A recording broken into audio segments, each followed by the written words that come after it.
El río más largo de Siria corría antes junto a su olivar, pero ahora fluye a kilómetros de allí. Entre sequías cada vez más severas y estrategias geopolíticas, Halep, el Hamis, ve cómo sus árboles se marchitan y su familia se queda sin agua. Es como si estuviéramos en pleno desierto, lamenta este agricultor de 50 años, de pie sobre un terreno que hace un año formaba parte del lecho del río Éufrates, antes de una sequía casi sin precedentes. Pensamos en irnos.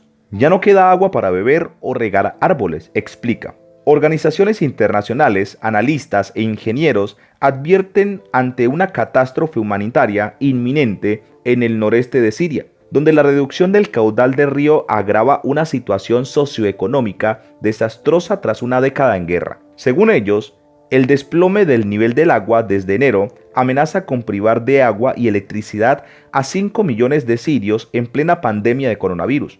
Tras un invierno marcado por muy pocas precipitaciones, el caudal del agua que llega a Siria desde Turquía se redujo a la mitad respecto a lo habitual, según las cifras de embalses sirios citados por Naciones Unidas. Bienvenidos a un nuevo vídeo. Si te agrada este tipo de contenido, sé parte de nuestra comunidad suscribiéndote a nuestro canal. Es gratis. En el noreste de Siria, región dominada por los kurdos, se acusa al enemigo turco de usar el agua como arma política, controlando el caudal río arriba. Ankara lo desmiente, y una fuente diplomática habla del cambio climático. Sea como sea, en las afueras del pueblo de Rumeila, donde vive Yamis, las largas mangueras antes usadas para regar están abandonadas. El río ahora está tan lejos que poner en marcha los equipos de bombeo es demasiado caro. Las mujeres deben caminar 7 kilómetros para llenar un cubo de agua potable, explica el agricultor. Para adaptarse, él y sus vecinos plantan maíz y frijoles en terrenos antiguamente sumergidos. Conocido por haber atravesado el mítico jardín del Edén en la Biblia, el Éufrates fluye durante más de 2.800 kilómetros. En la antigüedad regaba junto al Tigris la fértil Mesopotamia, el país entre los ríos, considerada una de las cunas de la humanidad. El Éufrates nace en Turquía y teóricamente, alimentado por las lluvias invernales, cruza en diagonal Siria y llega a Herat, donde confluye con el Tigris antes de desembocar en el Golfo.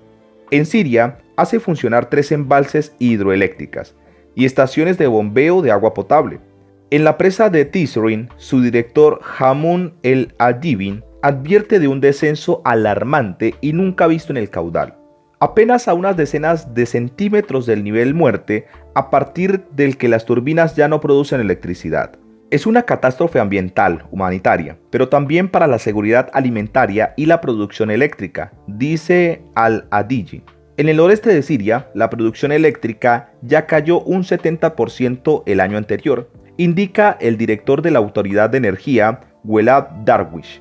Y 2/3 de las estaciones de agua potable alimentadas por el río vieron su producción perturbada por la sequía, según Ness Forum, una de las peores sequías. En 1987, Siria firmó un acuerdo con Turquía para aprovisionarse cada año de 500 metros cúbicos de agua de media por segundo. La capacidad actual apenas supera los 200 metros cúbicos, indicaron en la AFP los responsables de los embalses sirios. Turquía nunca ha limitado por fines políticos o otro tipo la cantidad de agua que libera, asegura una fuente diplomática turca bajo anonimato. Nuestra región se enfrenta a una de las peores sequías debido al cambio climático, añadió este responsable, apuntando al nivel de precipitaciones más bajo registrado en los últimos 30 años. Teóricamente, Turquía puede controlar el caudal del Éufrates con su presa Ataturk, situada a 80 kilómetros de la frontera siria, indica el político Nicolás Heras. Pero si Ankara quiere utilizar el agua como arma geopolítica, dice Heras, puede hacerlo más fácilmente en la estación de bombeo de Alup, conquistada en el territorio sirio en 2019. Desde la toma de Alup, el aprovisionamiento de agua se ha interrumpido en 24 ocasiones, indica la ONU, lo que afectó a 460.000 habitantes. El geógrafo Francis Belange señala que el escaso caudal del Éufrates, aunque se deba a causas naturales, favorece los intereses geopolíticos de Turquía. En periodo de sequía, Turquía se sirve y deja los restos a los kurdos, comenta. Para Wins Winsenburg, de la ONG PAX, el escaso flujo del río también es el resultado de los proyectos agrícolas megalómanos lanzados en Turquía en los años 1990. Con el cambio climático y la disminución de las precipitaciones, el regadío de vastos territorios es más difícil y deja una única solución a corto plazo: la explotación desmesurada del agua. Siria aparece como el país mediterráneo más en riesgo, según este estudio citado por la ONU. En el lago Asab en Siria, donde llega el Éufrates para alimentar la presa Takka, a las orillas parecen cada vez más cercanas. Varios trabajadores tratan de reparar los generadores de las estaciones de bombeo. No tenemos medios para pagar los canales de regadío y los generadores, lamenta Hussein Saleh, un agricultor de 56 años. Otro peligro es que el agua del Éufrates ya no se filtre sistemáticamente, a pesar de que el río representa la principal fuente de agua potable para 5,5 millones de habitantes en Siria, según la ONU. La concentración de aguas usadas en el río aumentó y se han declarado epidemias en 3 provincias sirias bañadas por el río. El agua contaminada también provocó diarreas en campos de desplazados, según Nesforum. La disminución del caudal amenaza a comunidades rurales cuyos medios de subsistencia dependen de la agricultura, estima Marwa Daudi, investigadora siria de la Universidad Estadounidense de Georgetown. El descenso de precipitaciones ya provocó la desaparición de vastas extensiones de cultivos en un país donde un 60% de la población sufre inseguridad alimentaria, según ONGs. Para Fabrice Balanche, la sequía puede suponer el inicio de un ciclo de bajas precipitaciones. En el noreste y en toda Siria van a faltar productos alimentarios. Habrá que recurrir a importaciones masivas de cereales, advierte.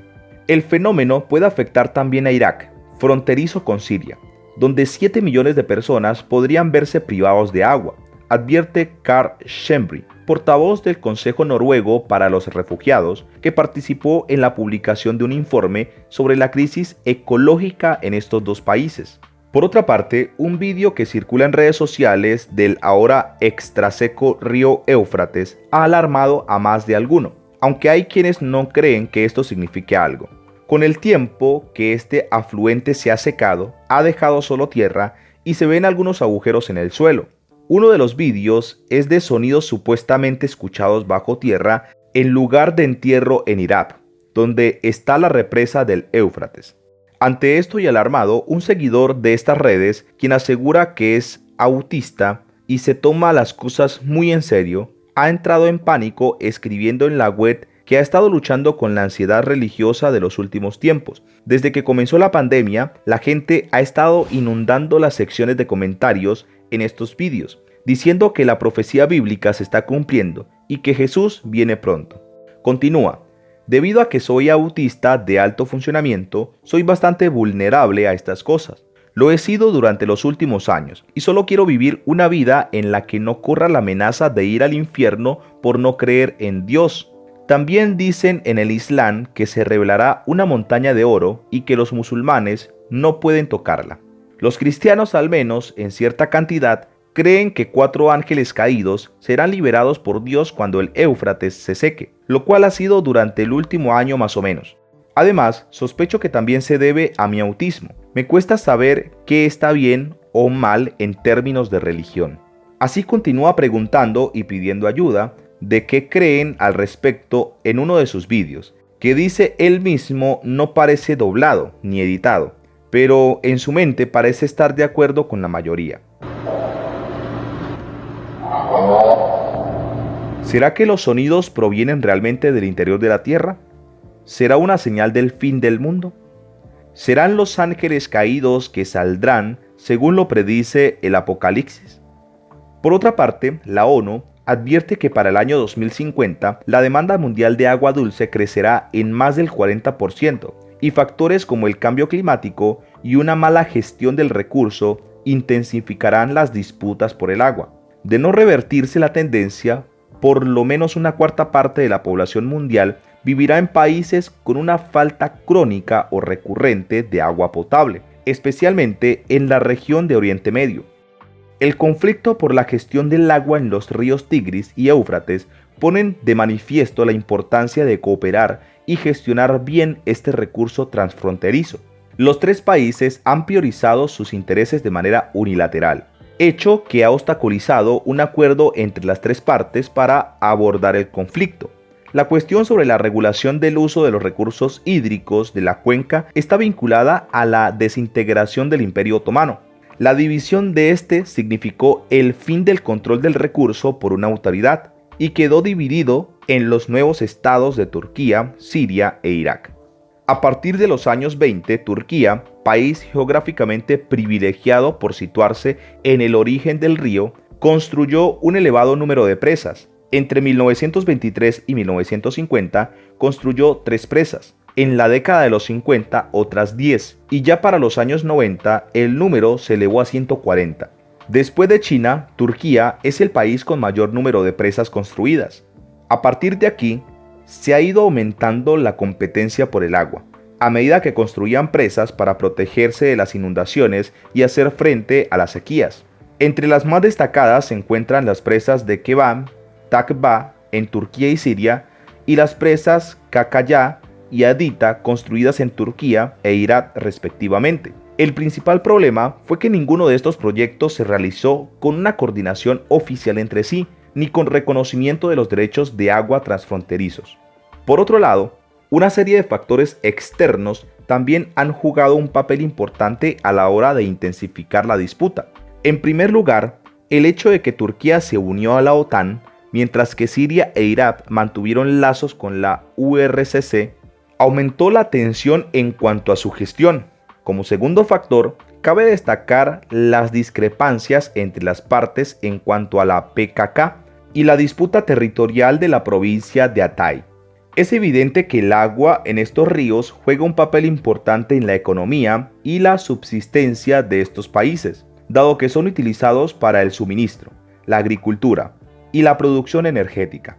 Sin embargo, el crecimiento demográfico, la falta de instalaciones eficaces para el tratamiento de residuos, las sequías y la inestabilidad por las políticas hídricas entre los países siguen afectando el acceso de agua potable. En Irak, la falta de agua ha provocado la pérdida de puestos de trabajo y ha forzado el desplazamiento de su población. Y es que Irak depende del Tigris y del Éufrates para el 98% de su agua. El agua de ambos ríos no solo juega un papel en la economía, sino también se ha visto utilizada como arma política para presionar a otros estados para obtener beneficios sobre cuestiones regionales. Por ejemplo, en 1987, Turquía y Siria negociaron un acuerdo en el cual Turquía se comprometía a ceder 50 metros cúbicos por segundo de agua a Siria, mientras que Siria se comprometía a poner fin a su apoyo a la PKK, aunque Turquía lo ha incumplido más tarde con el proyecto Anatolia. El principal problema recae en la incompatibilidad por la gestión de cuencas del Tigris y Éufrates. A lo largo de los años, cada país ha llevado a cabo diversas medidas de manera unilateral, imposibilitando llegar a un acuerdo común. Por un lado, Turquía es el país que juega con una posición de ventaja en cuanto a su gestión, no solo en términos geográficos, pero también es importante tener en cuenta que es el país con más estabilidad económica y política. Por lo tanto, tiene la capacidad de emprender proyectos como el proyecto de Anatolia Suboriental. Este proyecto, también conocido como GAP, se originó en la década de los 70 e incluye 22 presas y 19 centrales hidroeléctricas. Tiene como objetivo mejorar la calidad de vida de la población local y contribuir a un desarrollo económico, aunque el impacto del proyecto en la región preocupa a los activistas medioambientales. Por otro lado, tenemos a Siria e Irak, que reconocen las aguas del río como un recurso compartido. En 1996, la Liga de los Estados Árabes apoyó la posición de ambos países cuando adoptó la resolución número 5553, en la cual reconoció el Tigris y el Éufrates como ríos internacionales y pedía a estos países árabes una distribución equitativa de los recursos hídricos. Han sido varios los intentos fallidos de cooperación entre las partes. Sin embargo, la falta de una visión común entre las partes sobre cómo consideraban que debían gestionar el agua hizo fracasar los intentos de negociación. Durante la primera década del siglo XXI, se caracterizó por un intento de cooperar pacíficamente entre las tres partes para gestionar los recursos hídricos. En 2001, tuvo lugar un comunicado conjunto entre Siria y Turquía que abogaba por el uso sostenible de los recursos terrestres e hídricos de la región mediante proyectos conjuntos. Aunque este comunicado no se tradujo en acciones concretas, sirvió de marco para los acuerdos alcanzados a finales de la década de los 2000. Entre los acuerdos alcanzados, cabe destacar el Memorando de Entendimiento sobre la Gestión de Agua firmado entre Siria y Turquía en 2009. Sin embargo, no se llegó a ratificar. De manera similar, se firmó otro memorando con Irak el mismo año. Los intentos de cooperación se explican principalmente por dos factores. El primer factor vendría dado por los cambios internos en Turquía y la consecuente mejora de las relaciones entre las partes, dado que la entrada en el poder de la AKP se caracterizó por el enfoque de cero problemas con los países vecinos. Por otro lado, el segundo factor está relacionado con la influencia de la perspectiva de adhesión de Turquía a la Unión Europea en su política del agua. Es evidente que es necesario alcanzar un acuerdo trilateral para abordar colectivamente los graves problemas medioambientales, sobre todo teniendo en cuenta que en las próximas décadas se prevén importantes cambios en la temperatura e intensas precipitaciones. La degradación de los suelos y del agua en la región seguirá ejerciendo más presión sobre las poblaciones locales, pero por ahora, este acuerdo entre las tres partes parece lejos de ser palpable, al menos a corto plazo. Cuéntanos, si el vídeo te ha gustado, dale like, suscríbete y no te olvides de dar a la campanita para que no te pierdas próximos vídeos como este. Hasta la próxima.